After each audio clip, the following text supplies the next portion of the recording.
Hi, everyone, and welcome to Rituals of Strength. I'm your host, Kevin Secours, and today we are in part two of a continuing conversation with myself and various other experts in the field about the strengths, the advantages, the limitations, the dangers, if there are any, of the boogeyman, artificial intelligence. Today, it is my honor once again to have one of my very best internet friends, Coach Randel Davis. Randel is an expert in the Chinese martial arts, a very humble man living in Boulder, Colorado. He is the co-host of Kung Fu Conversations, and I gotta say, probably we're talking about AI. Randel, I think you generate more links, more referrals, and more knowledge my way than AI ever could, brother. I appreciate you very much. How are you today? I'm fantastic, Coach. Honored to be on the show as always. And life's going good. Got a full couple months ahead of me. I'm going to be helping out next weekend with the Colorado Dragon Boat Festival, which is the 25th anniversary of it. Over a couple million, or excuse me, 200,000 people are going to show up to that. It's going to be crazy. Getting ready to help with the 5280 Shaolin tournament, the Chinese Nationals in Denver. And then I'm going to be teaching a big seminar next to three other Wing Chun Sifus in October. So yeah, just training, getting ready. Life's great. Interviews are great. Things are great. And here to talk about some AI questions that I asked ChatGPT. All right. Now I thought, I'm psyched. Let me know yeah. what the first question was that you went in with. So I asked specifically about a certain temple that everyone knows about. Now, I would like to caveat this by saying I teach down at 5280 Shaolin, and they have associations with the modern temple, but they also have their own Shaolin origins and roots. And I do want to say that these questions I asked was not to pick on anybody that practices Shaolin. I love my friends that practice it. I think it's a beautiful art. It's not my cup of tea, but I do respect it. And I do respect the people involved. But there has been a lot of questions and controversy in the world of Chinese martial arts, especially around what is the concept of Shaolin. So what I asked ChatGPT was one, is Shaolin martial arts still applicable in a day where there's knives and guns for a real world self-defense scenarios? Two, is it more of a self-cultivation practice? Is it teaching Buddhism? Is it teaching movements? And then I went on to ask, what do you think of the controversies that's going on with the Shaolin Temple? If the folks don't know out there in podcast world, the last Shaolin abbot of the monastery was recently removed. I think a little less than 2 months ago for scandals in sex trafficking and gambling. So, I asked about that. I also asked, so it's around Shaolin, but I asked about six questions. I also asked, is it authentic because what is the influence of the Chinese government on Shaolin Temple? And then I asked, what is Shaolin Temple today? And so I am going to read with the audience. You guys are going to have to bear with me because my dreams of being a middle school English teacher are far behind me. So I might not read out loud as well as I would like to. But I will. Here we go. Here is ChatGPT's answer to all of those questions. Good morning. I'm glad you asked it. It's a rich question because Shaolin is one of those words that carries layers of meaning depending on whether you're talking about martial arts, religion, history, or modern culture. Let me break it down into pieces. Number one, Shaolin as a self defense system today. Traditional roots, historically, Shaolin martial arts were developed in part as a way for monks to defend the temple and themselves. Techniques emphasized adaptability, efficiency, and blending philosophy with movement. Modern context in a world with firearms, knives, and increasingly unpredictable violence, which I found interesting. Traditional Shaolin Kung Fu isn't the most practical self defense system. If your goal is survival on the streets, and here's your answer that it keeps giving you, coach, systems like Krav Maga, boxing, jiu-jitsu, or MMA have a more direct application. Value. What Shaolin still offers is conditioning, awareness, discipline, coordination, and reflexes. In the right practitioner's hands, it certainly can be effective, but it's not tailored for modern realities and modern assaults. That's Shaolin. pretty level. Yeah. That's yeah, I thought that was yeah, pretty straightforward question. Shaolin is self-improvement. The practice strengthens the body through intense training, builds focus, teaches humility, and provides a structured path for inner discipline. Many practitioners today treat it like a physical path to meditation, which is interesting because I've asked my friends Sifu John and Sifu Chris, and they practice that and they believe that. Similar to yoga or Tai Chi, the emphasis is less on beating attackers and more on beating your own laziness, ego, or fear. So that was an interesting answer for Shaolin as self improvement. Number three, Shaolin is Buddhism. Shaolin's foundation is in Chan or Zen Buddhism or Zen in Japan. For monks, the martial training was originally meant as a moving meditation, keeping the body strong to support the mind. Historically, martial arts training wasn't separate from spiritual cultivation. The punches and kicks were secondary to cultivating clarity, compassion, and discipline. Corruption and scandals. The recent scandal with Abbot Shi Yongchen, accused of corruption, is if I mispronounced his name, I apologize. But that is the guy that's accused of corruption. So we're going to let that one fly a little bit. Accused of corruption, sexual misconduct, and gambling shook the image of Shaolin. Some see it as proof that modern Shaolin is heavily tied to business and politics. However, scandals involving leadership don't erase the centuries old tradition or invalidate the sincerity of individual monks and practitioners. Like in many religions, the flaws of leaders don't necessarily reflect the truth of the teachings. That was a good answer. I will throw this out there too. The four other questions I asked, I was a little shocked by how much I actually did like the answers that this thing gave me. Shaolin under China's control. The Shaolin Temple today is tightly connected to Chinese state. The UNESCO heritage site, a cultural export, and a moneymaker through tourism, performance troops, and films.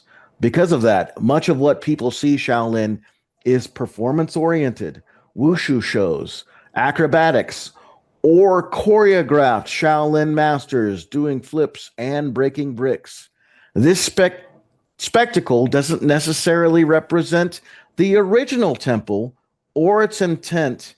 In some ways, the authentic Shaolin, spiritual monks living in poverty, is long gone. In other ways, it survives in smaller, less famous lineages and monasteries. And the sixth and last question. So, what is Shaolin really? Historically, a Buddhist monastery where martial practitioners developed alongside spiritual cultivation. Practically today, a blend of martial art, culture, performance, tourist attraction, and spiritual path, depending on what you encounter or where you encounter it. Excuse me. Reliability for self defense, useful for discipline and physical coordination, but not the most pragmatic compared to modern combat systems. Maybe that was a tip of the hat to you in some way, coach. And then culturally, a symbol of Chinese identity, resilience, and spirituality, though now often commercialized.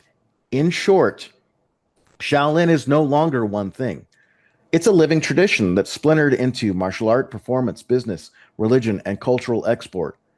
Whether it's circus performance or deep spiritual path depends entirely on which side you engage with.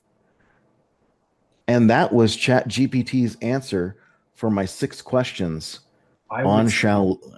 I wish the answer for self-defense was that even and level. And instead of saying this style, that style, they had a little bit more emphasis on depends on the interpretation. And, this was pretty level. What did you think of it?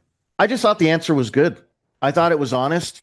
I talked to Sam, my roommate, about it, who's getting into the field of AI as well as computer programming. And he's like, these tools are meant to be assistants. So if you ask a generalized question, it's probably going to give you a generalized answer.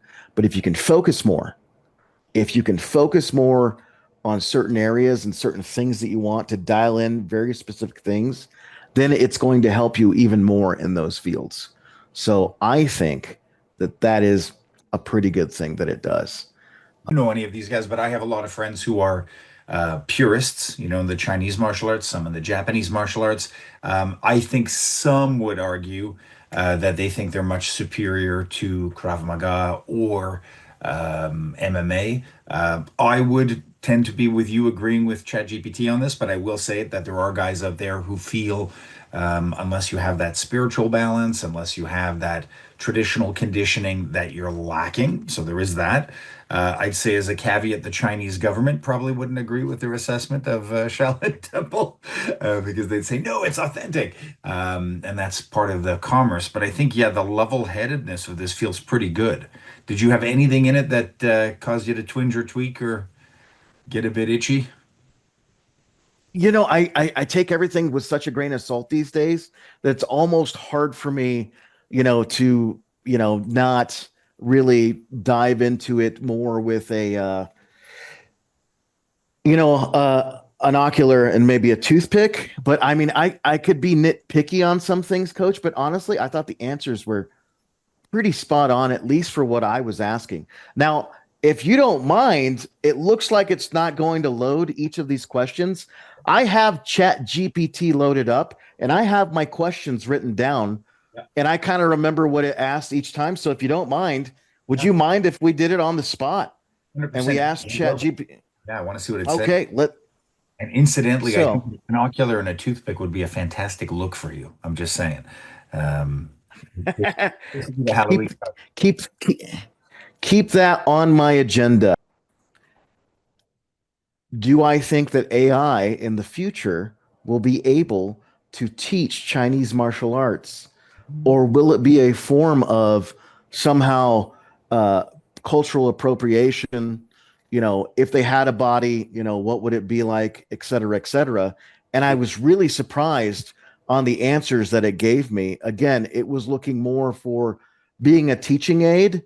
It talked about how, good it could do the forms and maybe just give instant feedback and do the forms perfectly. But it mentioned that, Chinese martial arts was a human thing because it has to be a living embodiment of that system. And that's something that even in the future, an AI or a robot couldn't do, even if it had a body. So it believed that its sole purpose was to assist a human being. And the most that it could do was be an assistant teacher or a coach. And so I thought that was a pretty good answer. It did say that it could, Telling you, yeah, Randall. But it's telling you. yeah. It's feeding me what I want to hear. So, but yeah, the Doomsday device did not scare me too much. Okay, but I don't know. I was really impressed. I was really impressed by the answers. I was genuinely impressed by the answers that I got from it.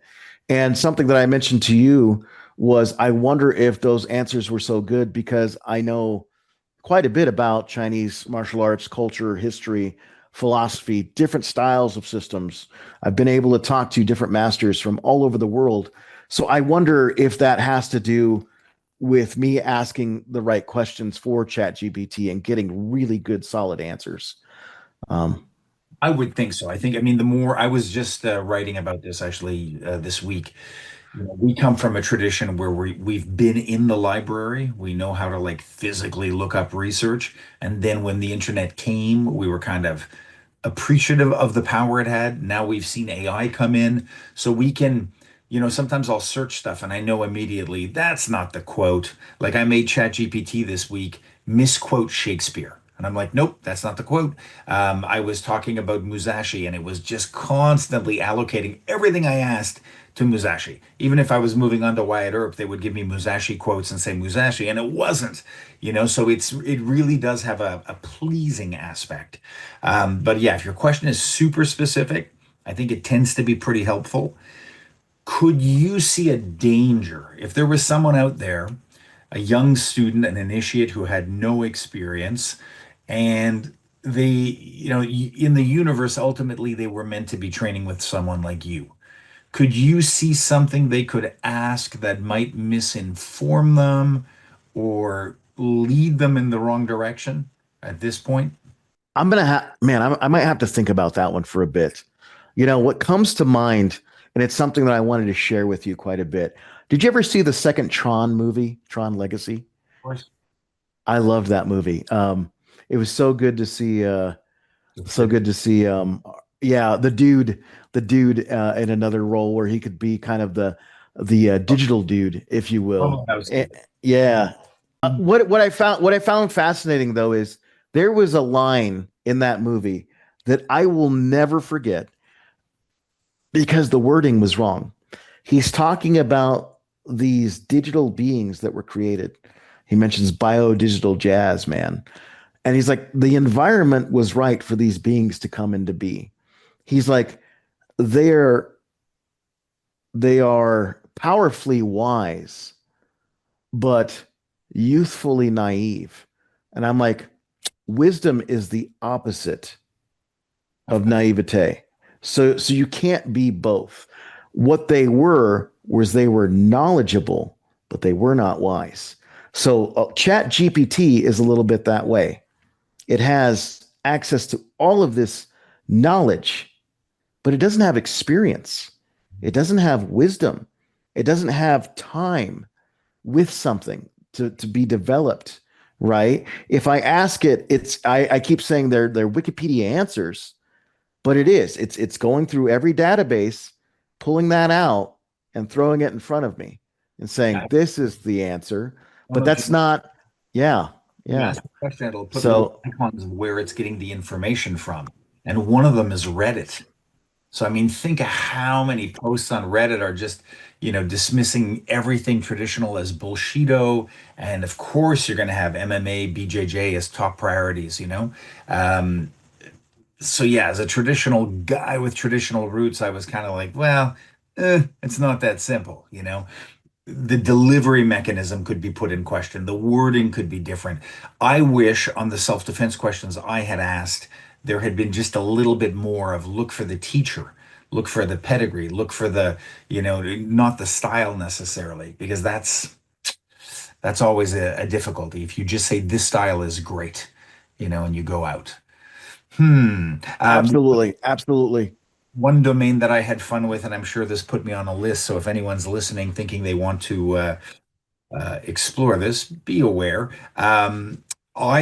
I know that ChatGPT is not allowed to promote violence.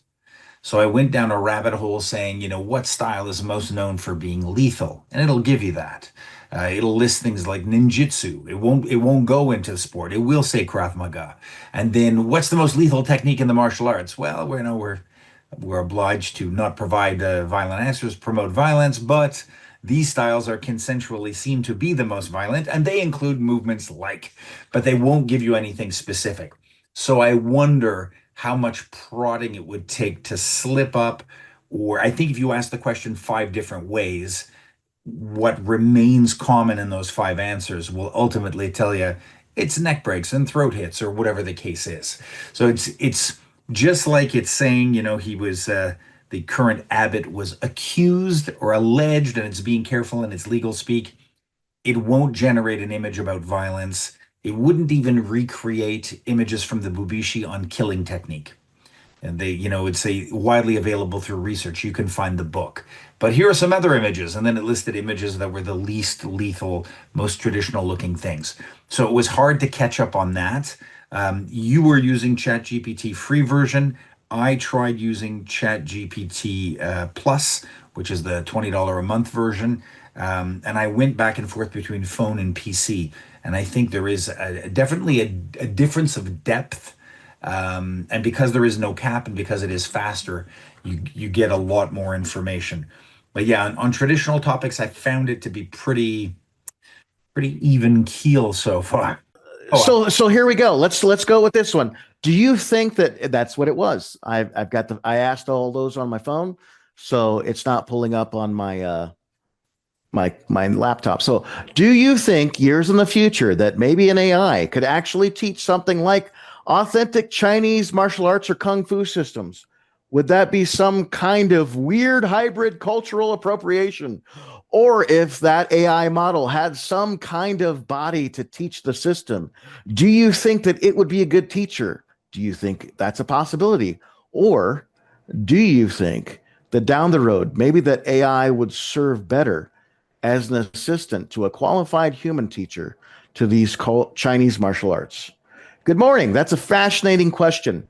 And you've touched on several deep layers: culture, embodiment, pedagogy, which I'm like, ooh, and the future role of AI in tradition. Let's break it down. Could an AI authentically teach Chinese martial art? Knowledge transmission.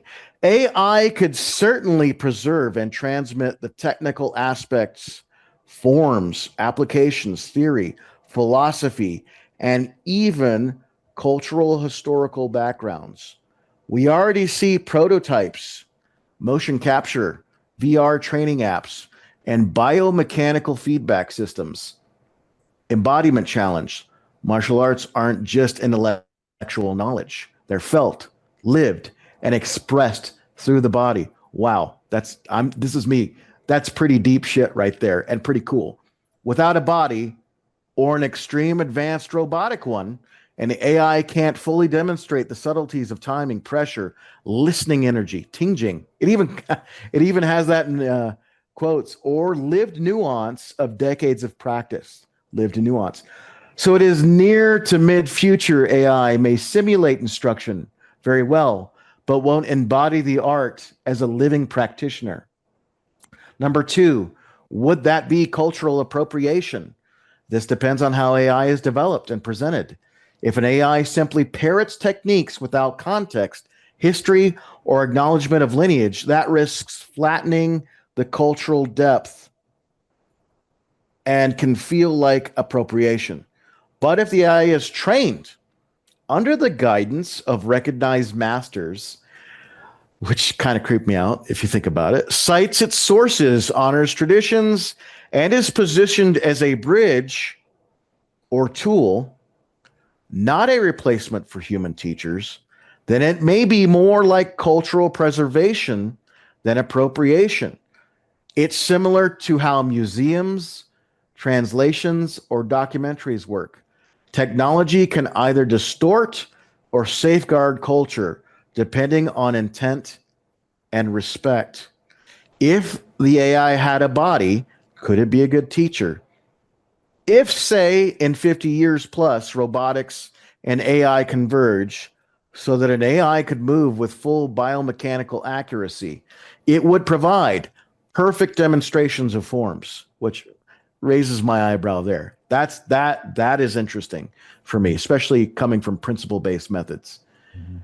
It could analyze a student's movement in real time with precision feedback. It could even spar with adaptive resistance, giving each student just the right challenge. Bunny ears. But human martial arts are not only about biomechanics. They carry a transmission of personal struggle, character development, cultural worldview, and lineage. And AI might miss that living spirit of Kung Fu, the relationship between a student and teacher, the moral guidance, the human experience example of perseverance. Assistant versus teacher. I'm so glad these are still here. Um, I think the most likely the best role is assistant, helping a student review forms when the teacher isn't around, providing correct biomechanical feedback, offering historical and cultural context, allowing more efficient use of class time by handling drills or personalized practice. The human teacher would still be the heart of the transmission. The AI slash training partner or coach on the side would be its role. So, my view down the road, yes, AI will become a powerful assistant in teaching martial arts and maybe even embody a system technically. But the authentic living essence of Chinese martial arts, its cultural, its culture, its philosophy, human mentorship, and spirit of gong fu, skill achieved through hard work, is best safeguarded by people. Does that set off Eh, any warning bells for you? Um, I'll tell you what tweaks me. okay, All the AI please. are saying things like, within 2 years, within 5 years, it's going to be self-propagating. We already have very strong robotics with, 40, 50 degrees of freedom in their movement at the projected pace of AI. I think it's interesting when everyone is speaking in terms of five and threes and sixes that it throws out 50 plus years. Because what a perfect number for you and I to go, not in our lifetime, won't need to worry about it. That bothers me. It also seems inconsistent that it would identify itself as being potentially able to present perfect, in its own words, perfect execution of forms, but then it would only remain an assistant. Why would you have somebody, an assistant, who's perfect when you and I know we will never be perfect? And then it uses the human would remain the heart of transmission, right? So it's using a lot of self-appeasing words for humans. So if I was to be paranoid, I would just say that that's people pleasing. Doesn't mean it's nefarious. Doesn't mean it Very has, much so. but it's definitely telling us what I was just rewatching yesterday, Alien Covenant, and that's sort of the second of the two more modern ones where you have the David, Yeah, David.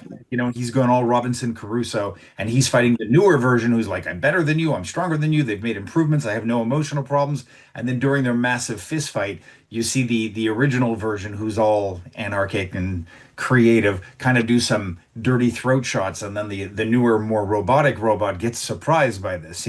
So there's always this sort of mental masturbation, self-pleasing reflex that it's always going to be humanity that's going to do the Kirk speech that causes the robot to malfunction and blow up.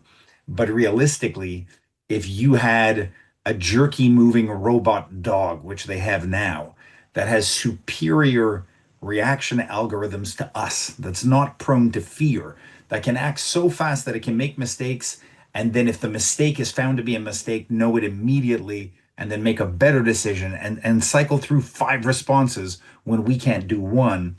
How's that not going to beat us? Right? Of course it would. So I find that answer a bit weird that it can call itself perfect, but then say, but don't worry, in keeping with Asimov principles, I'll never harm a human, not even your ego, and I'll just be your assistant. Bit fish. If you're not watching, yeah, absolutely. If you're not watching, if you have access to Apple TV, Yep, the Foundation series, which is based upon Asimov's work, absolutely. amazing, amazing. Sifu Russ and I talk about that quite a bit. And Lady Demerzel, who's actually based on one of the robots, Robot Olivia or Robot Olivia from the books. So Demerzel is a creation of the show, but she's lived thousands of years, and she's actually the architect of the empire and humanity. She's a slave to them, but in the background, she's pulling all the cords and the curtains. So it's an amazing example of what this could be. I would have to say the thing that really made me raise my eyebrows in that is the way I was taught the Wing Chun and the Xingyi from my co-host. Um, my co-host did not teach me the Wing Chun. That was Sifu Meir, but these were all principle-based arts. And part of the growth of that system is you can. I have my original forms, but I also have movements that I will tweak in the forms and play with those. Because the way I was taught Wing Chun, it should be modular. I can take a piece from over, like Legos. I can take a piece from over here. I can take a piece from over here, play with it for a while, and see if there's actually a connection, which a lot of times there is. It was like it was built for that. And so I will play with the forms, but I adhere to the principles, and that's why there is no perfect form, especially in the Chinese arts, because they're principle based. And so that's why if you look at the song style of Xingyi, it looks totally different from the guys over in Hebei, but the practitioners on a high level can see, oh yeah, I know why that weird movement is Pichuan. It looks completely different than mine, but it's taking a movement from up and then bringing it down. It's got an arc. The timing is correct. It's using closed fists maybe instead of open hands. And so while everyone else might be looking at, oh, that form is completely different, if you understand what the principles are of the movement and what it's supposed to do, you can see that.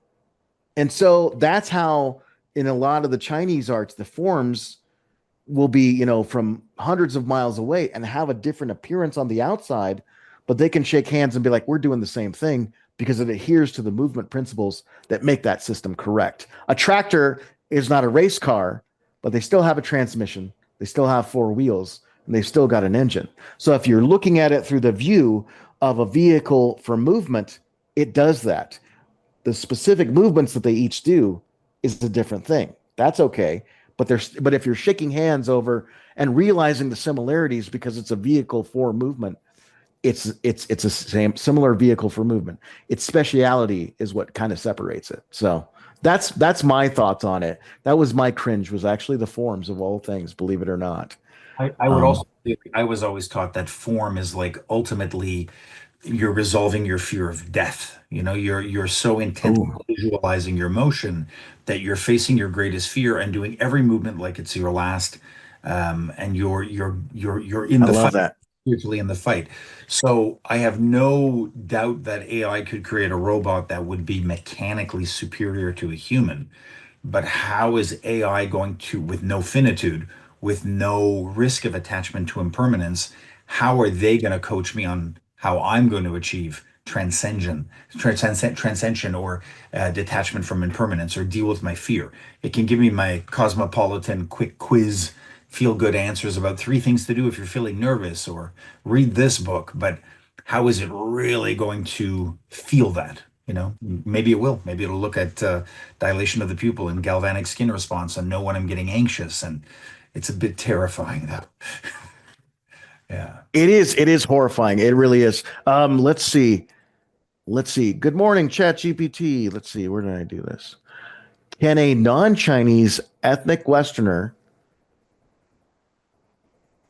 teach a classical or ancient Chinese martial arts properly? Or is that a form of cultural appropriation?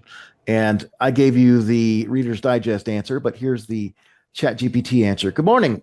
That's a thoughtful question. A non Chinese person can absolutely teach classical Chinese martial arts, and many already do so worldwide. But the key is, which I like, again, I like its answers. It's feeding me my own Kool Aid, if you will, coach. The key issue is how it's taught and with what mindset. Let me break it down. When it's not cultural appropriation, respect for lineage and culture, if the teacher acknowledges where the art comes from, honors its traditions, and avoids pretending they invented or own the art, then they're helping preserve the art rather than misuse it. Proper transmission, if they were taught by a qualified teacher and can trace their knowledge through a recognized lineage, then they're continuing that tradition faithfully, even across cultures. Honesty with students, man, I love that one. Owen and I talk about that all the time on the show. I'm like, are you quoting our show? Being clear about what they know, what they don't know, and where their training comes from avoids misleading people. Cultural sharing. Many Chinese martial arts masters throughout history wanted their system. That's a reach, maybe. Many Chinese martial arts masters throughout history, I wouldn't say throughout history, I think that's more of a modern need, wanted their system to be shared globally.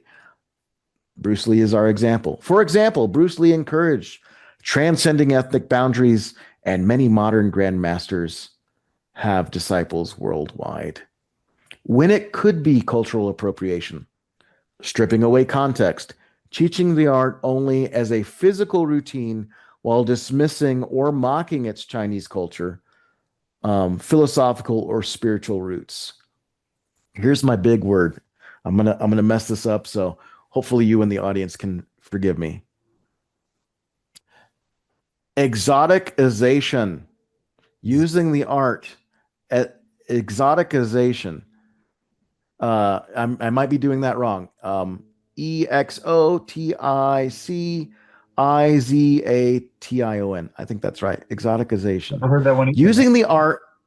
Yeah, that's a new one. Again, I'm gonna have to write that one down. I'm so glad this is getting recorded because that's gonna be my. I got to get the Chinese symbols written Yeah, for yeah. exoticization on my tattoo that on my back. Using the art as a way to market mystical Eastern secrets without authenticity or profiting from stereotypes. There you go. Claiming authority without foundation, inventing forms, misrepresenting the art, or falsely claiming mastery. The global reality, Chinese martial arts, like, here we go, yoga, capoeira, or flamenco, were born in specific cultures, but they've spread worldwide. When taught with respect, they're not appropriated. They're appreciated and kept alive. In fact, many traditional masters see non Chinese practitioners as part of the responsibility to keep the arts thriving. That seems like a bold claim, Mhm. especially when modern China sometimes emphasizes sport wushu over older villager family systems. Summary. So a Western teacher, excuse me. So a Western teaching classical Chinese martial arts isn't automatically appropriating. It depends on respect, accuracy, and intent. You could say it's less about who teaches and more about how they teach and represent it. And that was my answer. And Uh, listen, I think if I just point back 2 weeks to my interview with Sifu Lauren Bernard, here you have what a great interview, by the way. Great interview. Yeah. him. He's great, a great guest. We have a Caucasian Montrealer who's the custodian of an authentic lineage. He's an honest vessel. He is very much more concerned with transmission than ownership. The color of your skin Yes. has nothing to do with the heft of your punch. Like this is ridiculous. So on that, I do agree. Yes. The global reach thing, it's been more often my experience that the majority of the teachers I've had are very leery about sharing too far too fast.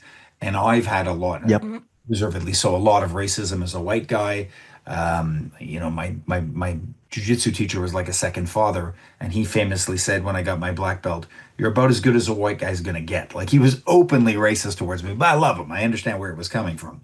Um, Yeah. Yeah.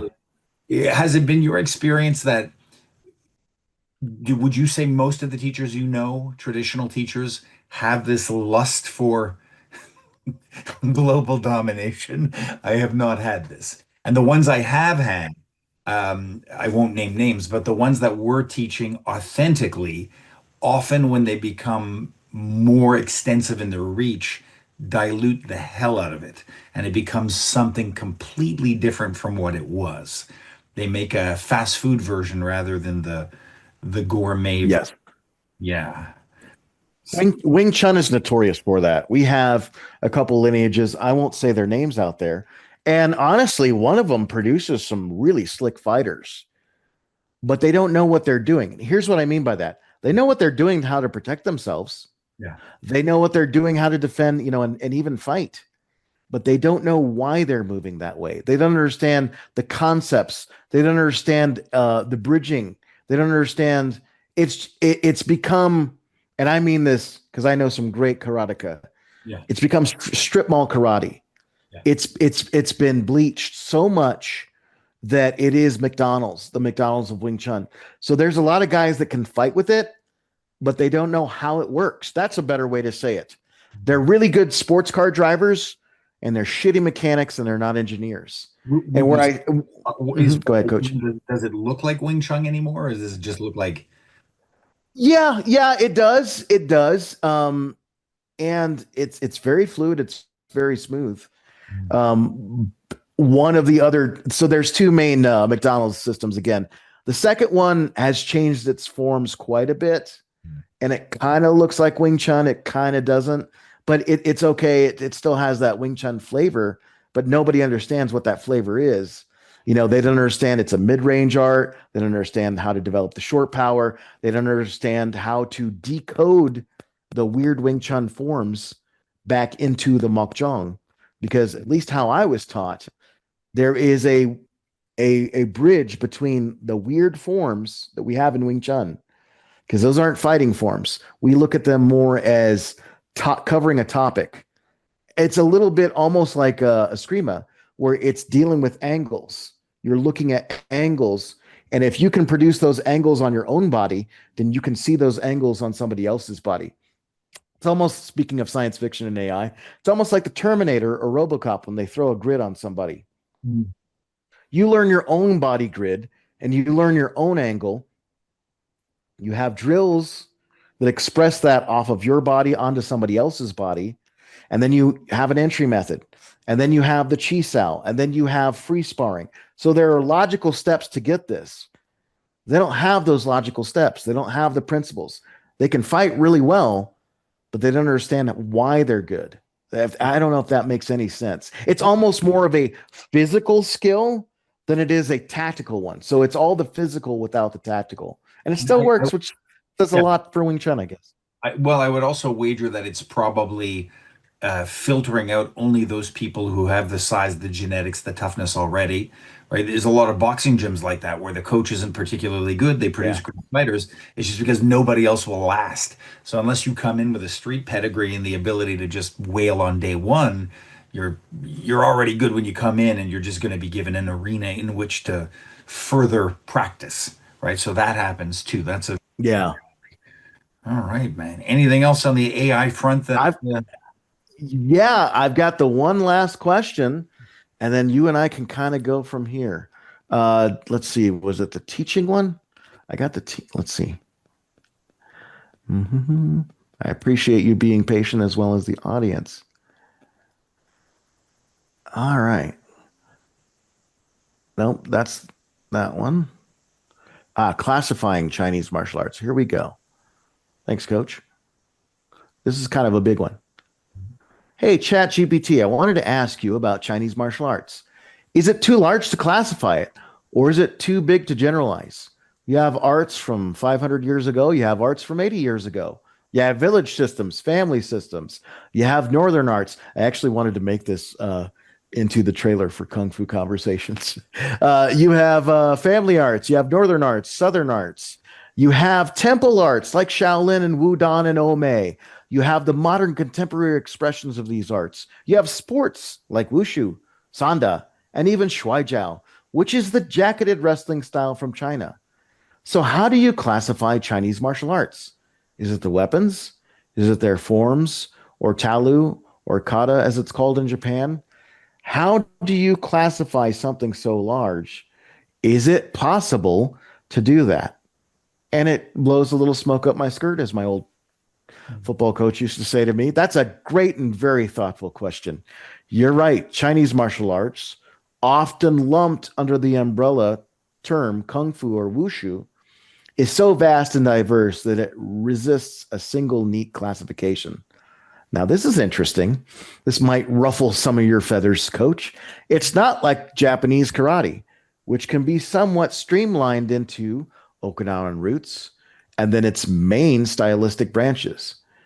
Chinese martial arts are more like a massive forest with overlapping trees, branches, and roots stretching across time, geography, philosophy, and culture. What a nice image for a robot to come up with.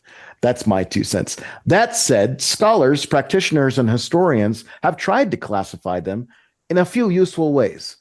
Though every system has limits, here are the main ways Chinese martial arts are often categorized. The historical period, number one, ancient ancient systems or pre-Ming, rooted in military training, battlefield weapons, or early Taoist, Buddhist, and health practices. Classical systems, the Ming Qing, 14th and 19th century, the era when many family and village lineages took shape. Examples, Hunga, Choilefoot, Xingyi, Bagua, etc. The modern systems, the 20th century to present, national government standardization, the birth of modern wushu, the creation of sanda, combat sport, and the global spread of kung fu. Number two, geography, north versus south. This is the most famous classification, but it's also oversimplified.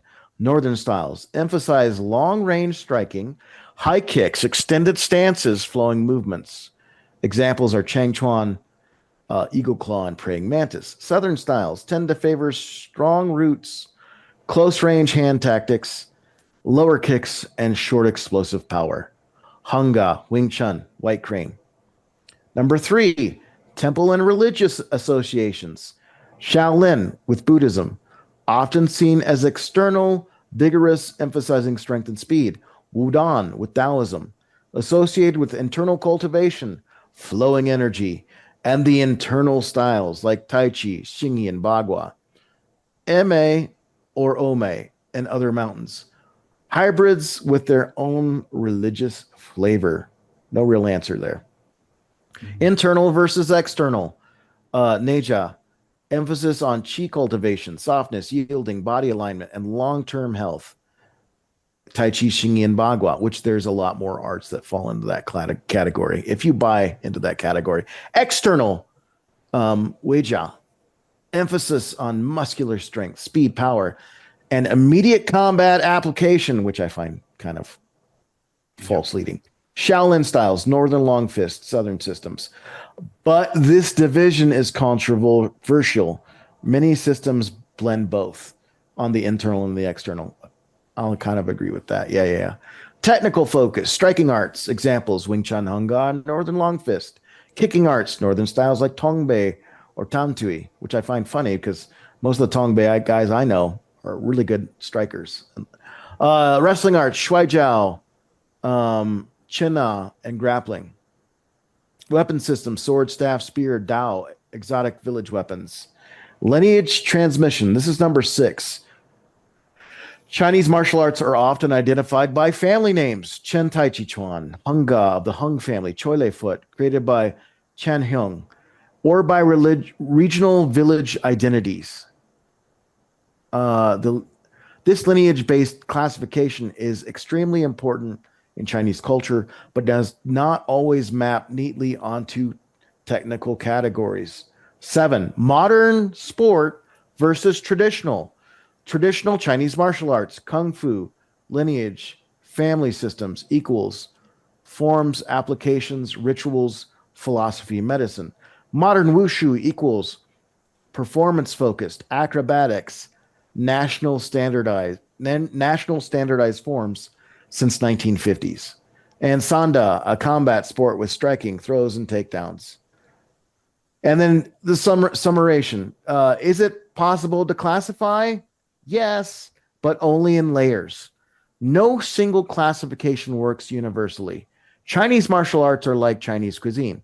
You can group them by region, by cooking method, by ingredients, or by historical influence, but each system overlaps with others. A complete classification needs to acknowledge history, geography, philosophy, technique, and cultural lineage simultaneously. Ah, a lot of reading. Mhm. But those were the questions that I asked ChatGPT, and those were some of the answers. And some of it is very good. I was really impressed. I hate to say it, and not to pick on my brothers and sisters too much, but they don't have access to every answer. They have. We have. I'll throw this back on me as a practitioner, and I'm a hobbyist. I have not read every book on Chinese martial arts. I do not speak the Chinese language. I try to teach to the best of my ability. Um, I have updated things on my Wing Chun teaching, but none of the forms. I haven't changed the movements. It's how I present it. And you coach and Sifu Russ Smith, as well as my good friend, the Kung Fu genius Alex Richter, have been really great shining examples of what high level teaching is. And so I look at different teaching methodologies and I can honor the Chinese roots of Wing Chun and honor my Sifu and my teacher and all these other things. But I can also, understand that I'm here in Boulder in 2025, not 1949 Hong Kong. But yeah, I was impressed with a lot of these answers. So, Yeah. but again, I do just the best that I can. I know a lot of Chinese practitioners do the best that they can. But all of that being said, I really thought that Chat GPT's organization was very thoughtful. And I don't think enough Chinese practitioners think in deeper contexts. I don't know. I think there's so many rabbit holes you can go down with this that I hope more practitioners kind of go down these rabbit holes and ask the questions. That's why we form the podcast, Kung Fu Conversations of all things, is to ask these questions, not so much give answers, but just continuing to ask these questions. So, Awesome. yeah. Well, brother, I want to thank you. I appreciate your expertise and your insight into that. To the listeners, if you think you have any streams of consciousness or avenues of questioning that you think we can stump it on or get some bad answers out of, let me know and I'll try to find an expert in that area to co-host with me on that. This episode's also going to appear on Randall's podcast that he co-hosts, which is Kung Fu Conversations. I'm going to get it to you as soon as it's edited so we can air it simultaneously. I don't mind. And that's that. We are due. I have to nail down Sifu Russ Smith. He's the next on the list that I want to talk with. And I think we're talking about epistemology and teaching methods specifically, but I may be wrong. So thank you guys for all the requests. I want to thank Purely Solutions for sponsoring me as they always do. And I want to thank each of you for listening. Until next week, guys, stay safe and stay strong.